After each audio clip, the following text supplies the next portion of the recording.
Welcome back, everyone, to the SMU Dynasty here in NCAA 14. I am your host, B Wildcat 2 here.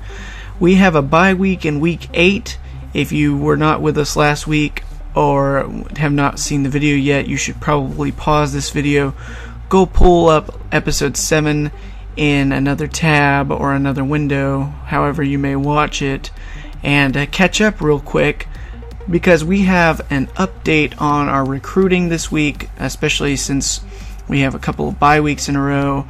Our next game comes in week 10. We're currently in week 8, so you will see 3 weeks worth of recruiting in 9 minutes time, as opposed to an 18-minute video, which I did not want to talk through, and I'm sure you did not want to watch through. So anyway, we have hit the halfway point of the season here in the SMU Dynasty, and the Mustangs are 4-2, and they're in the top 25 finally, after pulling off back-to-back upsets of Oklahoma and Auburn the past couple weeks, as well as an upset earlier on in the season over Texas A&M. The Mustangs have won 7 in a row at home now, and are currently ranked 21st in the country. By the end of the video, they will have jumped up to number 18 in the country, I believe, which is the same ranking that Auburn was in the game we played against them.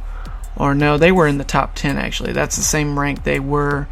No, we're 21st right now, and we jump up to 19th, I believe, by the time we get to week 10. Our next game, by the way, is not at home. It is at Notre Dame, who is ranked 23rd in the country, and they are 5-2. We are 4-2. So it should be a good one, and the loser will probably not be able to make it back into the top 25 until, at the very least, the end of the season. So it's a big game for us. It's our last non-conference game before we take on the last 6 teams, I believe, maybe 5 teams. And yeah, it's the last 5 teams in Southwest Conference play. Right now, we are 1-2 in conference play, which is not great, but the fact that we were able to pull off 2 big wins at home in non-conference play over teams that I didn't think we were going to beat, really just, we turned things around, and I couldn't be more proud of the guys in the game, obviously, for doing that. But you know, if you told me back when we lost to if you told me back before the start of the season that by halfway point we'd be in the BCS rankings and we would be 4-2, I would have thought that our losses probably would have been to Oklahoma and Auburn. So I'm happy that we beat those guys and everything like that. I'm upset that about how the Arkansas game went. That just was an ugly game from the start, and you know, I guess we'll just have to try to get back at them at home in our place next year. And if by then, if our home winning streak is still going, then it'll be something else to keep in mind. But anyway, so our only 2 losses have come on the road. We are 3-0 at home, 1-2 on the road. We're 3-0 in non-conference play and 1-2 in conference play. But we have time to turn things around if we want to make a big bowl game, especially now. I would have been perfectly happy if we were 3-3 at this point, with losses to A&M and Oklahoma and Auburn. If we had just been able to take care of North Texas, which we did, Arkansas and TCU, which we were unable to, I would have been okay with a 3-3 mark at this point. But we're 4-2. We're doing better than I expected at this point. I think one of the reasons why we've been able to turn things around was I started to try to incorporate the running game more into our offense. Don't get me wrong, it wasn't that I didn't want to run the ball in previous games.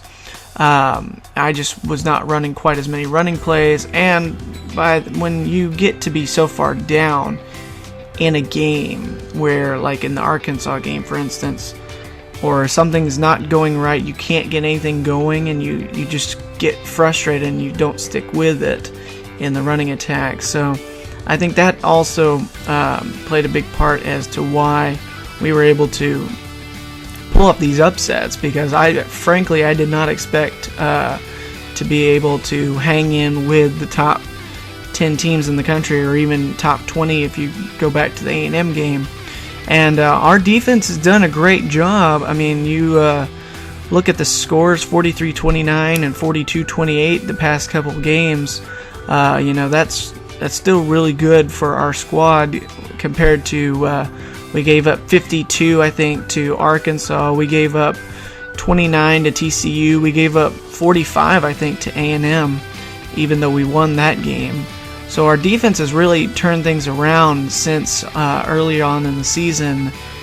And our offense finally, the rushing attack, especially the option plays that we run in the red zone to try to score points, they've really come around. So we're still passing the ball frequently. I think I'm going to stick with Neil Burcham as quarterback because of how well he's performed the past couple weeks.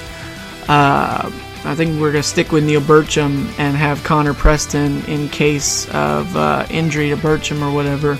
And also, Preston works great on those trick plays, like the TCU game where he threw a fake field goal pass for a touchdown and had our first lead of the game. So I don't think there's quite a controversy involving our quarterbacks anymore.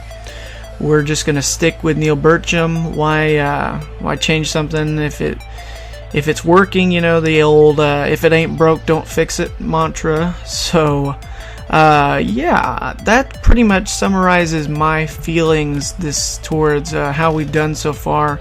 We're 4-2. We still have some tough games, don't get me wrong. We have yet to play Baylor. We have yet to play Texas. I think we still have Texas Tech we have to play. And then the Houston teams in Rice and Houston. So we're improving though with our strength of schedule, everything like that. It was really good, and our home field advantage is also increasing. Even though we might not have quite as many fans coming to our games as I'd like, we still have that strong aspect of having the advantage while we're at home, especially since we've won 7 in a row. So I've pretty much finished with what I'm going to say in terms of how we've done so far. I don't know if we're going to beat Notre Dame, because obviously that's one place that's tougher to win in than our place, and it's also on the road where we haven't had as much success early on in the season. But this team is a lot different than how we were when we went to Fort Worth and when we went to Fayetteville to take on the Razorbacks. So it will be interesting to watch out for. I think we do have to go to Austin, and we have to. I don't think we go to Waco or Lubbock or well, I do think we go to Houston, but I don't think we play Houston there. I think we play Rice. So we still have some tough games going, but you know, we have 5 of them, and we're 1-2. So with anything, if we turn it around, we could possibly go 6-2 in conference play, maybe 4-0 in non-conference play. That would put us at 10-2. We'd probably make a BCS bowl game still, and that would be much better expectations, you know, for what I was expecting than, you know, I figured I'd be happy to get to any kind of bowl game. I wasn't even pushing for a BCS game, especially since this team in real life went 1-11, and they didn't do much better with 2-10 this past season. But anyway, that pretty much summarizes what I'm going to say. We're closing in on the 30-second mark of the video. I want to wish everyone a Happy New Year. I don't know when this is going to go up on my channel. I'll be working now that the holidays are over. I have probably about 2 nights a week now that I'll be working, but in the meantime, I'll try to produce some more content for everyone. I hope you guys enjoyed episode 7.5, and come back for week 10 against Notre Dame.